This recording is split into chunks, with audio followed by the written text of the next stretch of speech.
después lo último, capaz que sí. Bueno, dale. Bien, entonces, volvemos a la diapo que les estaba explicando de la importancia de poder aplicar estos tips para realizar esa transición de gimnasio a campo de juego. Vamos con la primera, que es el manejo de carga de GPS. Para poder hablar un poquito del manejo de carga de GPS, lo que quise hacer es ponerles los ítems o los términos que se utilizan cuando se lee un GPS. La imagen que está detrás de fondo la puse borrosa de manera intencional, obviamente, porque por ahí son datos que utiliza el club y que quizá no está muy bien visto de que los dé a luz, pero sí traté de dejarles más que nada en descubierto el de Luis Montes, que es el último que está acá abajo, que es el jugador que yo estaba trabajando, que estaba lesionado. Si ustedes se ponen a ver desde izquierda a derecha, tenemos diferentes valores, ¿bien? Y diferentes títulos. Como ven, la distancia total, que se mide en kilómetros. Ahí Luis en ese entrenamiento hizo 1962 metros. Después tienen la distancia en minuto, no le di importancia, yo solamente nombré los que verdaderamente están con términos de importancia, como el HMLD, habla de lo que es la parte del gasto metabólico.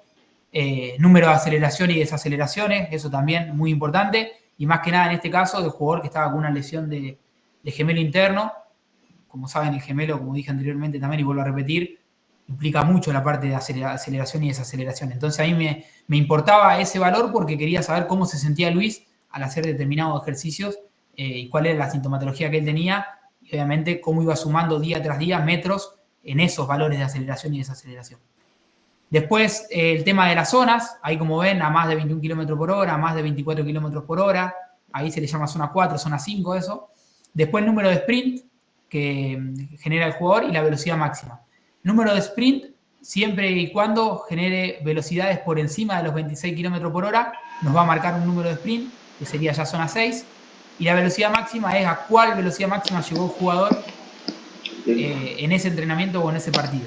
Acá está medio borroso, pero si se pueden dar cuenta, Luis no suma distancia a más de 24 km por hora.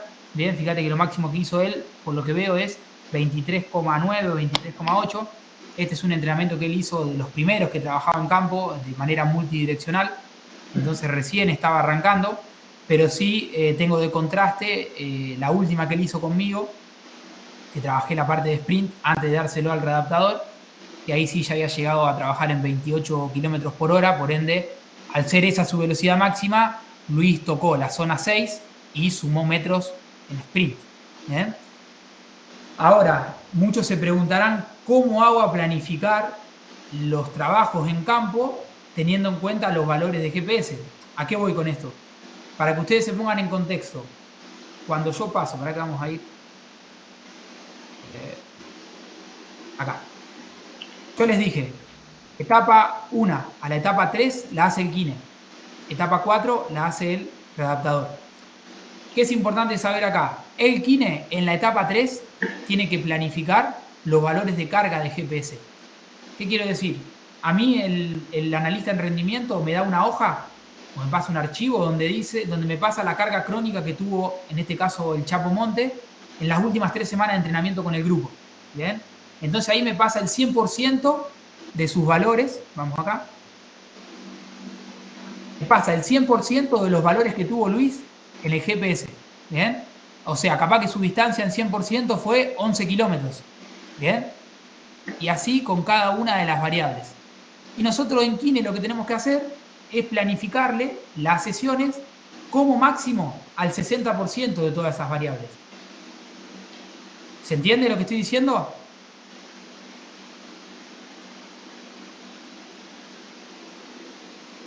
Juan, ¿y queda claro eso? Sí, Facu, se entiende. Por ahí hay algún porqué, parámetro de ese Bien. 60%. Sí, excelente. Obviamente que el parámetro principal va a ser la progresión. El jugador está lesionado, tuvo un 100% de valores buenos en GPS porque fueron sus últimas 3 semanas de entrenamiento, de partido, todo. Ahora, el analista en rendimiento, ¿para qué me lo da? Porque me dice, quiero que el jugador vuelva así. Quiero que vuelva corriendo 11 kilómetros en un partido o en la semana de entrenamiento. Quiero que sprinte más de 120 metros. Quiero que tenga una velocidad máxima de 30 kilómetros por hora. Entonces, nosotros como en la parte de kine, como tenemos las 3 primeras etapas, lo que hacemos es planificarle al 30, al 40, al 50 y al 60. El último entrenamiento conmigo, Luis, lo que hizo fue replicar el 60% de todas sus variables. Y del 60 al 100% se encarga el readaptador de hacerlo. Entonces, el readaptador en sus 3 o 4 entrenamientos que tiene con el jugador, le replica y le planifica al 60, al 70, al 90 y al 100. Perfecto. ¿Se entiende? Ahí Juan está bien, ¿no? Sí, sí, ahí está bárbaro. Ahora, ustedes se preguntarán, que yo también cuando me lo explicaron, porque obviamente yo pasé de trabajar sin GPS o con poco GPS acá en Las Parejas, en el club en el que estaba, y pasé allá a que me dieron el GPS cuando bajé al campo. Entonces yo decía, ¿y cómo hago a planificarle un trabajo sin saber cuáles van a ser los valores que me va a arrojar el GPS? Y me dieron la solución. Ahí está todo monitoreado en vivo. Entonces yo a Luis le hacía sprintar a 30 metros y iba a la tablet o a la computadora y me decía cuál fue la velocidad a la cual sprintó él. En el momento, ¿se entiende? Entonces, ¿yo qué hacía? Planificaba un trabajo básico. Cuando terminaba ese trabajo, le decía a Luis, descansá 2 minutitos, yo me iba. Leía las variables del GPS como estaban. Suponte, me faltaba ganar metros en distancia total para llegar al 50% de su distancia total. Le aumentaba con un trabajo lineal para que me sume distancia total. Y asimismo, si me hacía falta realizar más aceleraciones y desaceleraciones, le hacía un trabajito corto para que acelere y desacelere y pueda terminar de completar el porcentaje de carga en esa variable que necesitaba. Si necesitaba más metros de sprint, le ponía 20, 30 metros y le hacía correr a sprint, que me acelere. ¿Se entiende? Entonces ahí es como se trabaja la parte de GPS y la importancia de la monitorización en vivo, porque si no sería muy difícil que nosotros planifiquemos con los porcentajes sin poder ver en vivo, porque sería algo muy subjetivo. En cambio, con esta plataforma de tener las variables en vivo, lo que nos generan es que el trabajo sea muy objetivo, ¿bien? Entonces, eso es demasiado importante. Bárbaro, Facu. ¿Quedó claro, Juan, ahí? Sí, tengo otra duda. Sí. ¿Te pasaste en la carga de entrenamiento? ¿Se compensa al día siguiente o Sí. no? Sí, bueno, por ejemplo, el primer trabajo que tuve que hacer acá con un jugador fue un trabajo lineal y yo la verdad que no sabía que se medía en vivo. A mí me dieron el GPS, yo se lo puse al jugador y le planifiqué un trabajo y me lo llevé al campo a hacerlo. Y resulta de que me pasé, o sea, obviamente me cagaron a pedo después, porque me pasé de los metros que él tenía que hacer, pero yo no lo sabía. Entonces el otro kine me dijo, tranquilo, sabíamos que no sabías, entonces no te preocupes, mañana lo que hacemos es compensarle. Si hoy trabajó al 60%, mañana le bajamos la carga y que trabaja al 45, al 50. No hay problema. Perfecto. Siempre y cuando, obviamente, el jugador no me diga que le generó molestia o algo. En ese caso, al ser un trabajo lineal, era un intermitente básico, aeróbico, no pasaba nada. No era que le estaba haciendo hacer un neuromuscular de aceleración con pelota, que ahí por ahí hay riesgo de lesión por el tema del freno, el arranque. Acá estaba corriendo lineal, bajo kilómetros por hora. Yo lo único que quería hacerle ahí era que gane metros de distancia. Pero suponte que el 60% del jugador era 1000 metros y yo le hice correr 1500, entonces me pasé. Perfecto. Bien, ¿alguno tiene otra duda en cuanto a la parte de GPS o si alguien quiere contar alguna experiencia que tuvo con esto? También obviamente que me sirve y suma muchísimo. Bueno, seguimos entonces. Vamos al segundo punto, que les comentaba que me gusta trabajar y es básico, fundamental, trabajar de lo lineal a lo multidireccional. Entonces acá son trabajitos que yo por ahí propongo y planifico, en donde vemos partes de trabajo más lineales, en donde no hay tanto freno, tanta aceleración, tanto cambio de dirección, y donde vamos progresando a ejercicios donde hay más rulos, más vueltas para hacer. Pero bueno, esto lo ideal sería primero hacerlo lo lineal sin pelota, como les dije, después trabajar lineal con pelota, y después pasar a trabajar lo multidireccional sin pelota y lo multidireccional con pelota. Y después otro apartado aparte que me gusta hacer a mí, que es básico del fútbol, es trabajar en lo lineal con pelota y con oposición. O sea, yo me pongo frente al jugador y lo opongo cuando hace un gesto. Y lo multidireccional con pelota y con oposición. Eso sería lo ideal para ser progresivo. Con los parámetros que le dije, de lo poco a lo mucho, de lo fácil a lo difícil, de lo simple a lo complejo. Bien, y obviamente aplicar la individualidad. ¿Alguna duda con respecto a esto? Bueno. Bueno, y acá sí es lo más interesante y lo que más me gustaría que se lleven ustedes. Obviamente que acá debería haber muchas preguntas, así que ojalá que podamos hacer un buen intercambio. Porque planifico, una vez que el jugador ya está para hacer etapa de gimnasio y de campo, o sea, cuando está entre la etapa, como le digo, de gimnasio a campo de juego, cuando está entre la etapa 2 y la etapa 3, me gusta planificar los días de tensión, suponte un día lunes, de duración un día martes, y como les dije, el día miércoles me gusta planificar ya sea la velocidad, si se puede, o el regenerativo. En el caso de que el jugador haga velocidad el día miércoles, obviamente el día jueves le doy un regenerativo, o utilizo el día jueves, de nuevo arranco con tensión, pero a la tarde vamos específicamente al club a trabajar un regenerativo. Bien, eso va a depender mucho, es muy individual. Depende del jugador, de la lesión, pero sí en mi cabeza y en mi manera de trabajar como profesional, yo lo que hago es, inmediatamente el jugador ya está para hacer tanto gimnasio como campo de juego, agarro una hojita y me planifico una semana así. Tensión, duración, velocidad, regenerativa. ¿Ven? Vamos a empezar a desarrollar un supuesto día lunes, que es un día de tensión. ¿Ven? En donde lo que hacemos es, obviamente, siempre arrancar el trabajo en gimnasio con la parte preventiva. Esta parte preventiva no hace falta que sea la misma que les mostré anteriormente, porque esa, como les dije, la realiza el grupo de jugadores que está para entrenar con el plantel. Esta etapa de gimnasio preventiva la realizan los lesionados en base a lo que yo le planifico para ese día. Pero siempre arrancamos con tejido, o sea, trabajamos con el foam roll, después pasamos a hacer movilidad articular, después pasamos a activar con zona media. Y después desarrollo todo lo que es el sistema EXO, que ustedes se preguntarán, quizá algunos lo conocen, quizá otros no, pero es un sistema de entrenamiento que lo aplico en la rehabilitación, donde utilizo diferentes parámetros antes de realizar la etapa de fuerza. ¿Qué hago? Como les mostré, vuelvo para atrás para ser más específico. Esto es básicamente lo que hace Exos.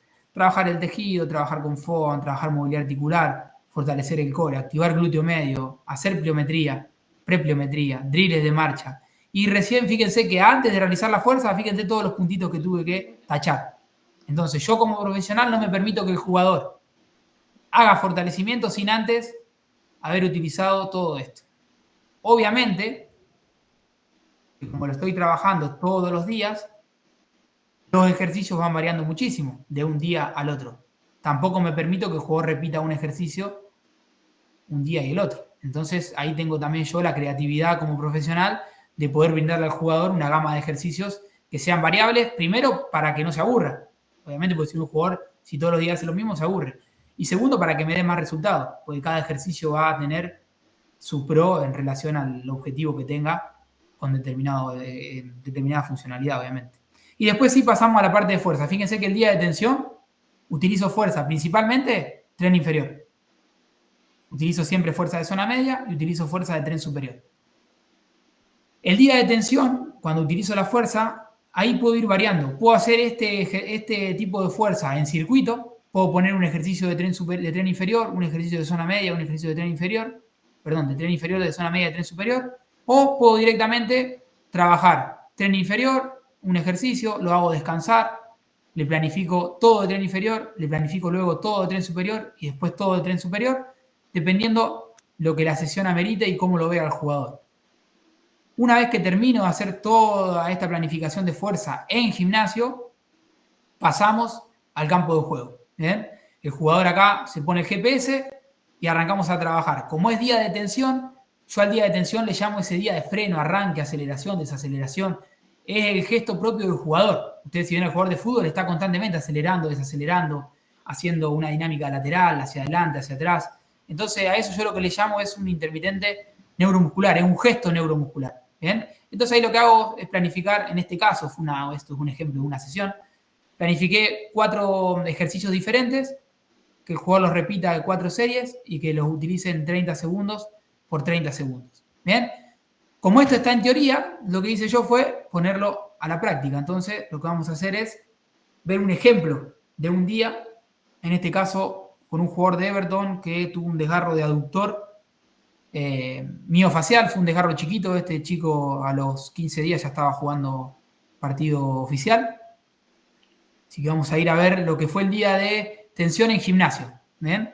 Vamos a ver cómo fue el día de tensión en gimnasio de Brian. Acá está día de tensión. Vamos a verlo. Bien. Acá sí lo utilicé en circuito. Fíjense, arranqué con ejercicio de zona media, caminata de granjero, ejercicio de tren superior, bíceps más hombro, ejercicio de tren inferior, ahí trabajando específicamente el aductor en isométrico, más activación de zona media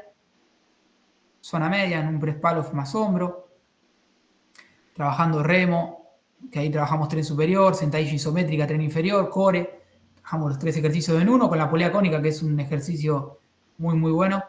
Ahí trabajando la Copenhague para el aductor, probando cómo está. La verdad que venía bastante bien, Brian. Trabajando zona media. Un ejercicio más que nada de control motor, propioceptivo.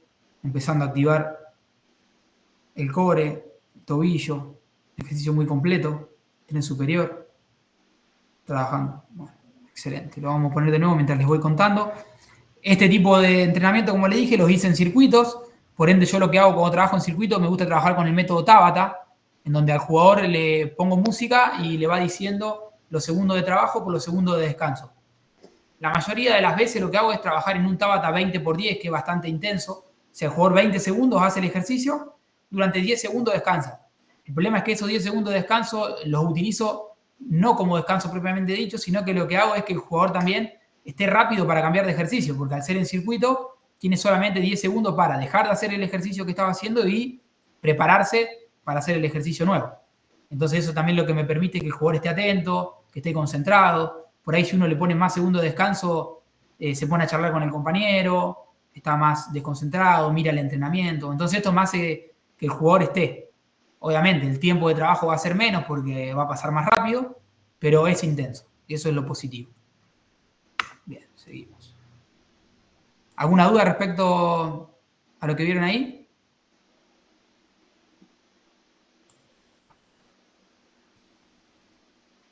Bueno, ahora vamos a pasar a ver lo que fue ese día. Brian trabajó en gimnasio, que fue lo que les mostré, y después bajamos al campo de juego a hacer un trabajo de tensión con un intermitente neuromuscular, que es lo que yo les contaba de freno, arranque, aceleración, desaceleración.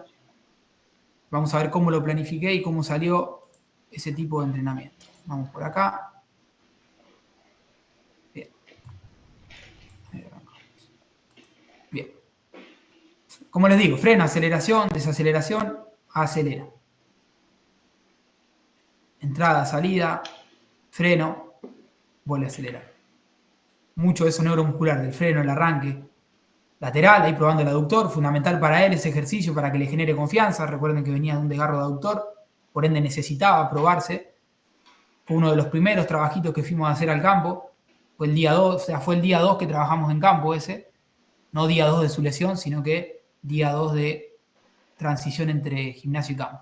Bueno, mientras lo pongo nuevo, le voy contando. Este trabajito lo que hizo Brian fue trabajar durante 1 minuto completo las estaciones, y también lo hice descansar durante 1 minuto y lo repitió 4 veces, hizo 4 series de este ejercicio. Obviamente que al tener la parte de monitoreo de GPS, lo que iba haciendo era ir viendo a medida que iba pasando cada serie, cómo iba completando los parámetros, teniendo en cuenta, como les dije, que yo en esa sesión tenía un porcentaje por cumplir en GPS. ¿Bien?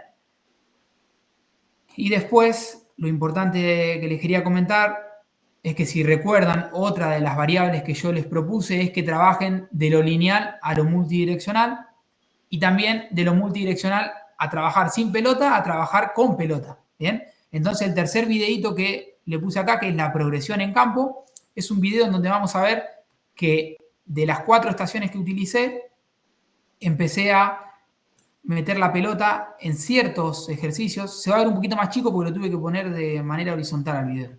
Pero espero que se vea. Juan, ¿y se ve? Sí, se ve, Facu.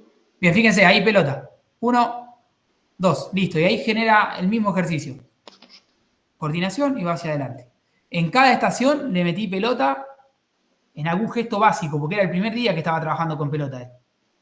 Entonces tenía que agarrar confianza. Bien, ahí frena y ya le meto de lateral, cabeceo. Ahí va. Buenísimo. Una vez que le asistí en 2, ya lo dejo a él en el tercero para que lo haga solo. Bien, ya le doy esa confianza para que él solo vaya con la pelota sin obstáculo, pero multidireccional. toca. También ahí fíjense que el golpe que él dio empieza a agarrar confianza, teniendo en cuenta que el aductor de su pierna hábil encima, que fue en la derecha, trabajando con el golpe. Acá también lo vuelvo a replicar para que empiece a golpear. Entonces vaya a un lateral, le golpee, venga al otro. Bien, y ahí va. Excelente, y ahí conducción. Bien. Espero que se haya entendido y que hayan podido ver también cuál fue la idea de esa progresión. Buenísimo, chicos. ¿Alguna duda con el día de tensión? Volvemos para atrás para marcar el día de tensión. ¿Alguno tiene alguna duda? ¿Me quiere hacer alguna pregunta acerca de este día? ¿Tiene algo para aportar? Por ahí los profes que están acá, que sé que los profes, esto no lo aprendí de un kine, sino que lo aprendí de un profe, así que si algún profe tiene algo para comentarme acerca de esta planificación semanal, más que nada del día a día, obviamente que es bienvenido el aporte. En relación al trabajo de fuerza, Sí. ¿orientás más a la fuerza máxima, o sea, pocas repeticiones, mucho peso, o más a la hipertrofia? No, en realidad Solamente un que sea un punto estímulo de fuerza. Sí, vos fíjate, a ver, para que no te veo, voy a dejar de tener la presentación. ¿Quién me está hablando? Manu. Mirá, fíjate que en este día de tensión en sí, al trabajarlo por segundos, se me fue a la hipertrofia, porque el jugador utilizó primero una carga que tampoco es tan alta y después de otra manera, al trabajar durante 20 segundos, si te pones a pensar un trabajo unilateral a 20 segundos mínimo, 12 repeticiones realiza. Así que me toca la hipertrofia. Pero no porque yo tenga como parámetro principal que el jugador se hipertrofie. Mi idea es que trabaje la fuerza. Fuerza máxima, yo no trabajo en rehabilitación, pero es por un punto obvio, porque el jugador está volviendo una lesión. Imagínate si a ese aductor le hago hacer una estocada lateral con 100 kilos. Se me desgarra el aductor de nuevo. Entonces, fíjate que acá yo lo que trabajé, primer ejercicio de fuerza que le trabajo, un ejercicio isométrico, mantenido, sin carga, porque la pesa la utilizaba para hacer un trabajo de zona media. Y el segundo trabajo que utilicé fue una Copenhague, que lo hace con su propio peso del cuerpo. Entonces, en cierto punto, como que la tablita de fuerza, si se va para fuerza máxima, fuerza potencia o fuerza hipertrofia, yo la dejaría más para el lado de la hipertrofia, ¿bien? Que para el lado de la fuerza máxima. Después sí, con el plantel ellos trabajan fuerza máxima. Así que en ese punto también yo me quedo tranquilo. Pero en rehabilitación, por lo menos en las primeras etapas, es muy difícil trabajar fuerza máxima. Perfecto, Facu, gracias. Vamos más. Volvemos a presentar. ¿Alguno más que tenga alguna duda con respecto al día de tensión y que quiera aportar algo? Si no, seguimos. Bien. Vamos al día de duración entonces. Fíjense que el día de duración también empiezo en gimnasio, trabajando la parte preventiva como les dije. Sigo desarrollando el sistema Exos. ¿Bien? Después trabajo la parte de fuerza, pero solamente, a diferencia del día de tensión, trabajo la fuerza de tren superior y la parte de core, zona media. Y este sí lo suelo aplicar sí o sí en circuito. El día de duración sí o sí lo aplico en circuito porque me gusta que trabaje en la parte de intervalada de alta intensidad. Entonces ahí sí utilizo el Tabata sin negociación, ahí va de cabeza.